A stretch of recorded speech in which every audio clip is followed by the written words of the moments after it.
Le capital réputationnel joue un rôle décisif dans l'enseignement supérieur et la recherche de notre pays. Un étudiant sortant de telle ou telle grande école bénéficie en général d'un a priori positif. Mais ceci s'applique aussi aux universités et organismes de recherche. Faute d'évaluation à la hauteur et d'un système peu transparent, une approche réellement rationnelle est pour le moment un mythe. D'où des réputations qui deviennent des rentes. Le contexte franco-français de l'ESR est marqué par le poids des hiérarchies symboliques. Les écoles sont devant les universités, les organismes de recherche également. À ce jeu, les universités peinent par exemple à faire valoir leurs évolutions et demeurent enquistées dans cette image post-68 que renforcent régulièrement les blocages. Une occupation de Tolbiac vaut négativement plus qu'un bizutage médiatisé ou encore la dénonciation du harcèlement, voire du racisme dans une école.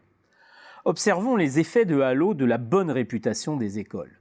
Les classements y sont la règle et fichent d'ailleurs une hiérarchie qui bouge peu. Si une étude Ipsos, à la demande de la conférence des grandes écoles, confirme leur bonne réputation, tant chez les recruteurs que dans l'opinion publique, deux résultats retiennent l'attention.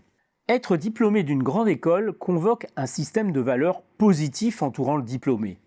Mais les références sont avant tout celles des plus prestigieuses. Ainsi, par effet de halo, les petites écoles, les plus nombreuses, bénéficient du capital réputationnel d'un nombre très limité d'établissements.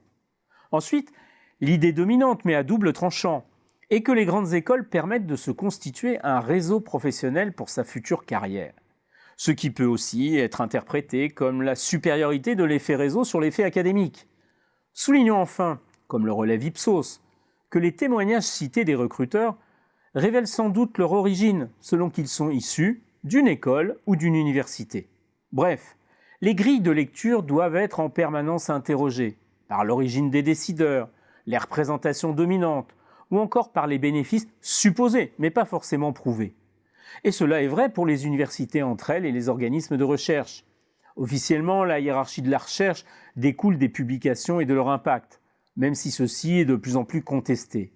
Pourtant, un chercheur fortement médiatisé a plus de chances d'obtenir l'écoute des pouvoirs publics.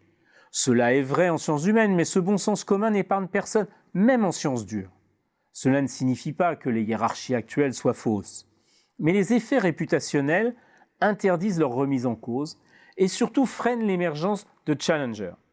Quant aux universités, coincées entre les écoles et les organismes de recherche, hantées par le poids d'un passé difficile, elles font face à un triple défi. Un défi concernant les formations d'abord. La résistance à l'évaluation des enseignements permet au tabou de la qualité des contenus des cursus des écoles de prospérer.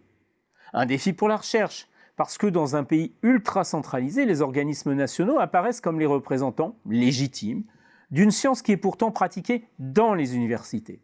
Un défi entre universités elles-mêmes, car s'est établie une hiérarchie basée justement sur le poids respectif des organismes de recherche dans leurs laboratoires. Il existe ainsi un champ infini de représentation qui influence les décisions à tous les niveaux.